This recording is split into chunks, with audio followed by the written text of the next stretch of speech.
ছিল যাব মদিনায়,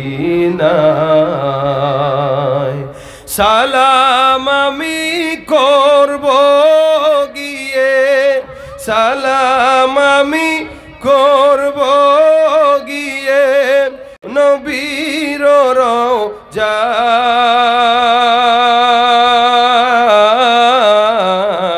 মনে বড় আশা ছিল যাব মদিনায়, রবসাগর পারি দেব নাই কো আমার তোরি,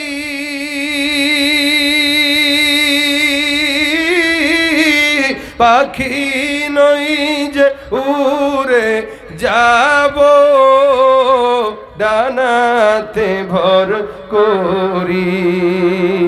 আমার আশায় আছে সম্বল নাই, আশায় আছে সম্বল নাই, করি কি উপায়।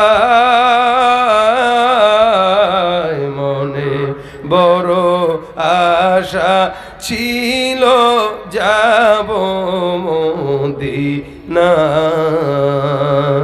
সালাম আমি করব গিয়ে নবীর রওজায়। মনে বড় আশা ছিল যাব মদিনায়, মনে বড় আশা ছিল যাব মদিনায়। সাহাবা আজমাইন বর্ণনা করেন, নামাজে আমরা একবার দাঁড়াইলাম, পয়গম্বর মুহাম্মদুর রাসূলুল্লাহ সাল্লাল্লাহু আলাইহি ওয়াসাল্লাম নামাজ পড়াইলেন।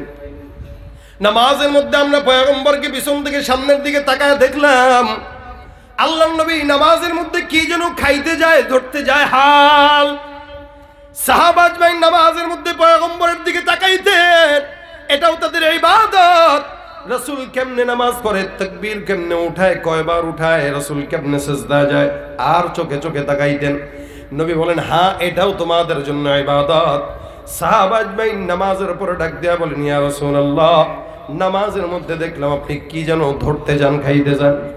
আমার পয়গম্বর ডাক দিয়া বলে, সাহাবা আজমাইনের দল কেমনে বুঝলা? সাহাবা একদম ডাক দিয়া বলেন, বিতাহরিকিল লিহিয়া, আপনার দাড়ি মুবারক নড়াচড়ার মাধ্যমে আমরা বুঝলাম আপনি নামাজের মধ্যে কোনো কিছু খেতে যান। আমার পয়গম্বর ডাক দিয়া বলে, হে সাহাবা একরামের দল, আমি যখন নামাজের মধ্যে দাঁড়াইলাম, আল্লাহর কসম নামাজের মধ্যে আমি তাকায় দেখি জান্নাত থেকে আঙ্গুরের থোকাগুলো আমি পয়গম্বরের চোখের সামনে তুলে ধরেছেন। আমার পয়গম্বর নামাজের মধ্যে দেখলো জান্নাতের নিয়ামত আল্লাহর নবীর সামনে হাজির। আমার নবী ডাক দিয়া বলে, আমি চিন্তা করলাম জান্নাতের নিয়ামত ধরবো, আবার চিন্তা করি না না এটা ধরা যাবে না, এটা জান্নাতের জন্য। হে মুসলমান নবীর উম্মত, আমার পয়গম্বর নামাজের মধ্যে জান্নাতের নিয়ামত দেখে, আর আপনি আমি নামাজের মধ্যে বাজারের 4টা দোকানের হিসাব 4 রাকাত নামাজে মিলাই, ঠিক কিনা? এই জন্য ভাইরা আমার, নামাজ কেমনে পড়বেন রাসূল করিম সাল্লাল্লাহু আলাইহি ওয়াসাল্লাম শিখায় দেন। আল্লাহর নবী সাহাবী, আল্লাহর নবী বলেন, আনতা আবুদাল্লাহা কাআন্নাকা তারাহ ফাইন লাম তাকুন তারাহু ফাইন্নাহু ইয়ারাক। এমন ভাবে ইবাদত করো। আল্লাহর নবী ডাক দিয়া বলেন, নামাজের মধ্যে দাঁড়াইলা ভাবটা এমন রাখো যেন আল্লাহকে তুমি দেখতেছো। বলেন তো চর্ম চোখে মালিককে দেখা সম্ভব কিনা? আল্লাহ পাক রব্বুল আলামিনকে দেখা সম্ভব না। আল্লাহর নবী এরপরে বলতেছেন, ভাবটা এমন যেন তুমি তোমার মাওলাকে দেখো।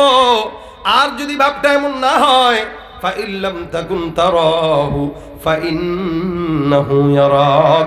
আল্লাহর নবী বলেন, এমন ভাবে নামাজের মধ্যে দাঁড়াও যেন তোমার আল্লাহ তোমাকে নামাজের মধ্যে দেখে। সিজদা দিব দেখেন কে, রুকু দিব দেখেন কে, ইবাদত করব দেখেন কে, ওয়াজ করব দেখেন কে। আপনার আমার নফসের মধ্যে যদি এই ভয়টা থাকে, আমার আল্লাহ দেখে।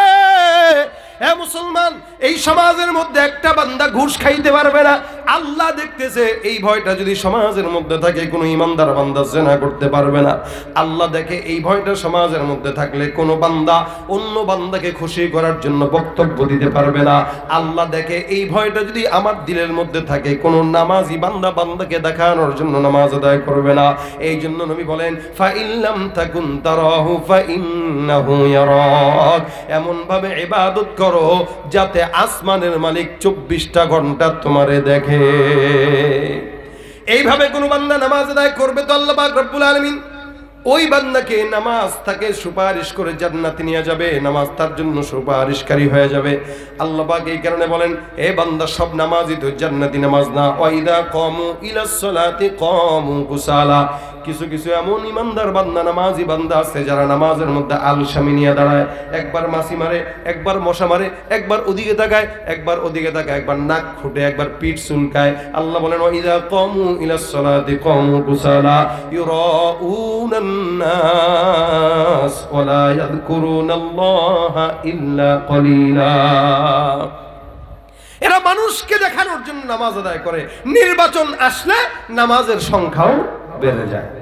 নির্বাচনে ভোট পাওয়ার জন্য নামাজ আর নামাজ, নির্বাচন গেছে তার নামাজও বিদায় হয়ে গেছে। কিছু কিছু নামাজি আছে বান্দার ভোট পাওয়ার জন্য নামাজ পড়ে, কিছু কিছু নামাজি আছে ব্যবসা বাণিজ্য ভালো হওয়ার জন্য নামাজ পড়ে, কিছু কিছু বান্দা আছে মানুষ তাকে নামাজি বলবে এই কারণে নামাজ পড়ে। এই জন্য আল্লাহ বলেন ওয়াইদা কামু ইলাস সালাতি কামু কুসালা ইউরাউনান নাস ওয়ালা ইয়াযকুরুনাল্লাহা ইল্লা কলিলা। আল্লাহ পাক বলেন এরা কারা জানো? মুদাবদাবিনা বাইনা যালিকা লা ইলাহা উলা ওয়ালা ইলাহা উলা, সব হলো মুনাফিক, উপরে একটা ভিতরে একটা। এদের অবস্থা এরকম, এরা না মানুষকে খুশি করতে পারে না আল্লাহকে খুশি করতে পারে। দুই নৌকায় পাড়া দিয়ে অবশেষে জাহান্নামের ফিদ্দারকিল আসফালি মিনান নার, একদম নিচে যায় অবস্থান হয়, জান্নাত তাদের ধরা ছোঁয়ার বাইরে থাকে। নাউযুবিল্লাহি মিন যালিক। এই জন্য ভাইরা আমার নামাজ ঠিকমতো আদায় করা। আকিমিস সালাতা লিদুলুকিশ শামসি ইলা গাসাকিল লাইলি ওয়া কুরআনাল ফাজর ইন্না কুরআনাল ফাজরি কানা মাশহুদা। যারা ফজর নামাজ ছেড়ে দেন মনে রাখবেন ফজরটা আপনার জন্য সাক্ষী হয়ে যায়। ফজরের নামাজ যেই বান্দা পড়ে না মনে রাখবেন ফজরের নামাজ যারা পড়েন, ফজর আজকে যারা পড়ছেন, মসজিদ থেকে বের হওয়ার পর ফজরের নামাজের যে আবহাওয়াটা থাকে, আবহাওয়াটা মজা লাগে না খারাপ লাগে? খুব শান্ত থাকে না? এই যে ফজরের নামাজের সময় মসজিদ থেকে বের হইলে একটা ঠান্ডা আবহাওয়া। জানেন ফজরের সময় আবহাওয়া কেন ঠান্ডা? বলে ফজরের নামাজের সময়টা এত পবিত্র, দুনিয়ার কোনো মুনাফিকের নিঃশ্বাস ফজরের আবহাওয়ায় থাকে না। সব মুনাফিক ঘুমায়, সব ইমানদাররা সজাগ থাকে। এজন্য ইমানদারদের নিঃশ্বাসে ফজরের ওয়াক্তের সময় যে আবহাওয়া, ওই আবহাওয়ার ভিতরে পবিত্রতা ছাড়া আর কোনো নেফাকি থাকে না। ওই সময় আল্লাহ পাক সারা জমিনের মানুষদের উপর রহমত নাজিল করে। প্রত্যেক সুবহে সাদিকের সময় আল্লাহ পাক রব্বুল আলামিন সর্বপ্রথম আল্লাহর থেকে যে রহমত, এটা বাইতুল্লাহ নাজিল করেন।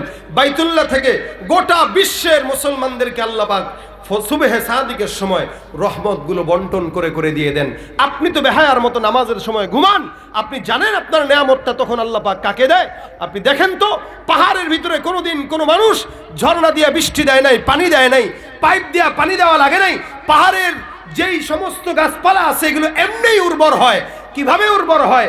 কে পানি দেয়? কে পরিচর্যা করে? বলে আপনি ঘুমার সময় যেই ঘুমের সময় রহমত থেকে বঞ্চিত হন, ওই রহমতটাকে আল্লাহ পাক সমুদ্র, পাহাড়, পর্বত সারা দুনিয়ার মধ্যে ছড়ায় দিয়া ওদেরকে উর্বর বানায়, আর আপনার রিজিককে আল্লাহ পাক সংকুচিত করে আপনার রিজিকের বরকত উঠায় নেয়। এই জন্য ফজরের সময় ঘুম বাদ দেন। ফজরের সময় যারা ঘুমায় ওদের জিন্দগিতে হায়াতে কোনো বরকত নাই। ওদের না জিন্দগিতে বরকত, না হায়াতে বরকত, না আমলে বরকত, না ইমানে বরকত। 24 ঘন্টা কুকুরের মতন বরকতের পিছনে দৌড়ায়, টাকার পিছনে দৌড়ায়, কিন্তু টাকা তার কাছে ধরা দেয় না। আর যে ব্যক্তি ফজরের নামাজ পড়ে ওই ব্যক্তির ইনকাম হয় 500 টাকা, কিন্তু তার কোনো অসুস্থতা নাই, তার জিন্দগিতে শুরু থেকে শেষ পর্যন্ত বরকত। কেন? সে সুবহে সাদিকের বরকতটা সে আল্লাহর থেকে গ্রহণ করছে। এই জন্য ভাইরা আমার, প্রত্যেকটা যুবক এখানে মনে করছেন আজকে নামাজ পড়বেন না, 40 বছর হায়াত পার হোক তারপর নামাজ পড়বেন। আপনি জানেন এই বর্তমান সময়ের পরিসংখ্যানে মুরব্বীদের চাইতে যুবকরা বেশি মরতেছে। হুন্ডা অ্যাক্সিডেন্টে মরে, রাজনৈতিক কোন্দলে মরে, এমনিই মরে, আর যুবকের মুরব্বীরা সব বিছনায় কাতরায়, এদের হায়াত শেষ হয় না। আপনি কোন গ্যারান্টিতে 40 বছর 50 বছর অপেক্ষা করতেছেন যে 50 বছর হইলে মরবে? কোন গ্যারান্টিতে? এই জন্য এই সমস্ত গ্যারান্টি বাদ দেন। আপনি চিন্তা করেন এটা যে আমি যদি, আচ্ছা আপনাকে যদি বলা হয় এ ভাই এখন বাজে 9:30, আপনাকে 10:30টায় আজরাইল এসে মারবে, আচ্ছা 1 ঘন্টা কি আপনি গাঁজা খাবেন? কথা কয় না এরা। আপনারা কি ওয়াজ বুঝেন না মনে হয়? 1 ঘন্টা হায়াত আপনার হাতে বাকি আছে। এই টাইমটা আপনি কি করবেন বলেন আমাকে? কি করবেন? কেউ করেন জিকির, কেউ করেন নামাজ, আর কেউ চিন্তা করছে কি করা যায় এই সময়টা বাচ্চারে ওই জায়গাটা লিখে দেব, ওইটা বুঝাই দেব, ব্যবসা বাণিজ্য বুঝাই দেব। কারণ ইমান না থাকলে তো এগুলোই চিন্তা করে মানুষ।